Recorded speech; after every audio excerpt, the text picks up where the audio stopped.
Hi అండి అందరికీ. Welcome to our channel happy living. అందరూ ఎలా ఉన్నారు? నేనైతే చాలా బాగున్నాను. మీరు కూడా బాగుండాలని నేను మనస్ఫూర్తిగా కోరుకుంటున్నాను. సో ఈరోజు టాపిక్ ఏంటంటే సమ్మర్లో ప్రెగ్నెంట్ లేడీస్ ఏ ప్రికాషన్స్ తీసుకోవాలో తెలుసుకుందాం. ఎస్పెషల్లీ ప్రెగ్నెంట్ లేడీస్లో ఏంటంటే డీహైడ్రేషన్ అనేది చాలా కామన్ థింగ్. సో బేసికల్లీ ఏంటంటే ఫ్లూయిడ్స్ మనం at least minimum 4 to 5 litres of liquids తీసుకోవడం బెటర్. అండ్ మోర్ ఓవర్ ఏంటంటే డీహైడ్రేషన్ అవ్వకుండా చూసుకోవడం అనేది చాలా ఇంపార్టెంట్.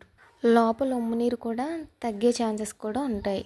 ఈ డీహైడ్రేషన్ అనేది రాకుండా మన జాగ్రత్తలు తీసుకోవాలి. అంటే కొబ్బరి బొండాలు కానీ మజ్జిగ కానీ లేదంటే విటమిన్ సి ఉండే జ్యూసెస్ అంటే పుల్లగా ఉండే జ్యూసెస్ కివి ఫ్రూట్ నిమ్మరసం గ్రేప్స్ వీటన్నిటిలో ఏంటంటే విటమిన్ సి బాగా ఉంటుంది. ఇవి తీసుకోవడం వల్ల అదేంటంటే గుడ్ యాంటీ ఆక్సిడెంట్ మన బాడీ కూడా హైడ్రేటెడ్గా ఉంచడానికి హెల్ప్ అవుతుంది. Second and most important thing ఏంటంటే స్కిన్ కేర్. సో స్కిన్ కూడా డీహైడ్రేషన్ వల్ల క్రాక్స్ రావడం ఇచ్చింగ్ రావడం జరుగుతుంది. ఆ స్కిన్ కేర్ కోసం మనం స్నానం చేసిన వెంటనే లైట్గా కోకోనట్ ఆయిల్ అప్లై చేయాలి. ఇది మనకు ప్రొటెక్షన్గా ఉపయోగపడుతుంది. థర్డ్ వన్ ఏంటంటే క్లాతింగ్స్. ప్రెగ్నెంట్ లేడీస్ ఏంటంటే కంఫర్ట్గా ఉన్న క్లాత్స్ని వేసుకోవాలి. Especially soft cotton dresses and loose fitting dresses వేసుకోవాలి. ఇవి వేసుకోవడం వల్ల చాలా కంఫర్టబుల్గా ఉంటుంది. ఫోర్త్ వన్ ఏంటంటే ఫుడ్లో మనం ఈజీగా డైజెస్ట్ అయ్యే ఫుడ్ తీసుకోవాలి. అవాయిడెడ్ డీప్లీ ఫ్రైడ్ ఐటమ్స్ అంటే నూనెలో వేయించిన ఫ్రై ఐటమ్స్ కానీ లేదంటే చిప్స్ ఆలుగడ్డ చిప్స్ కానీ ఈ దుంపలు కూడా అవాయిడ్ చేస్తేనే మంచిది.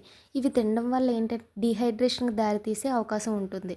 ఫిఫ్త్ వన్ ఏంటంటే బెవరేజెస్ అంటే కూల్ డ్రింక్స్ షుగర్ కంటెంట్ ఎక్కువగా జ్యూసెస్ కానీ కాఫీ టీ లాంటివి కానీ ఇలాంటివి కూడా అవాయిడ్ చేయాలి. ఫ్రూట్స్లో వాటర్ కంటెంట్ ఎక్కువగా ఉన్న ఫ్రూట్స్ తీసుకోవాలి. లైక్ వాటర్ మిలన్ లేదంటే నిమ్మరసం ఇలాంటివి తీసుకోవడం వల్ల దాహం కూడా ఊరికనే వెయ్యదు. Sixth one most important thing ఏంటంటే సమ్మర్లో ప్రెగ్నెంట్ లేడీస్ బయటకు వెళ్ళకూడదు. ఈవెన్ ఎక్కడికైనా వెళ్ళాలనుకున్నా కానీ ఎర్లీ మార్నింగ్స్లో కానీ ఈవినింగ్స్లో కానీ పెట్టుకోండి. అంటే సన్సెట్ అయ్యాక అరౌండ్ 5:30 to 6 ఆ టైంలో బయటకు వెళ్ళడం బెటర్. ఒకవేళ తప్పని పరిస్థితిలో మధ్యాహ్నం ఆ టైంలో బయటకు వెళ్ళాలనుకుంటే మాత్రం సన్ స్క్రీన్ లోషన్ అప్లై చేసుకోవడం better. And carry an umbrella. Maximum ఆ సన్సెట్ మన మీద పడకుండా ప్రికాషన్స్ తీసుకోవాలి. వెళ్ళేటప్పుడు కోకోనట్ వాటర్ బాటిల్ కానీ మీతో పాటు క్యారీ చేసుకోవాల్సిందే.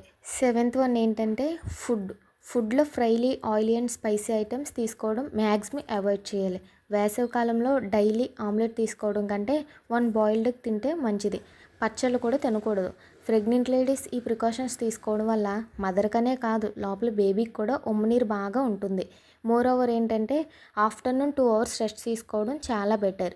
అది కూడా లెఫ్ట్ సైడ్ తిరిగి పడుకుంటే మనకు ఉమ్ము నీరు ఉత్పత్తి బాగుంటుంది. At the same time baby weight gain కూడా బాగుంటుంది. వేసవి కాలంలో ఉదయం సాయంత్రం కూడా స్నానం చేయడం చాలా మంచిది. అంటే మరీ చల్లని నీళ్ళు కాకుండా అలానే మరీ వెచ్చటి నీళ్ళు కాకుండా గోరువెచ్చటి నీటితో స్నానం చేయాలి. నా వీడియో కనుక మీకు నచ్చినట్లయితే లైక్ చేసి షేర్ చేసి సబ్స్క్రైబ్ చేయండి. Thank you for watching.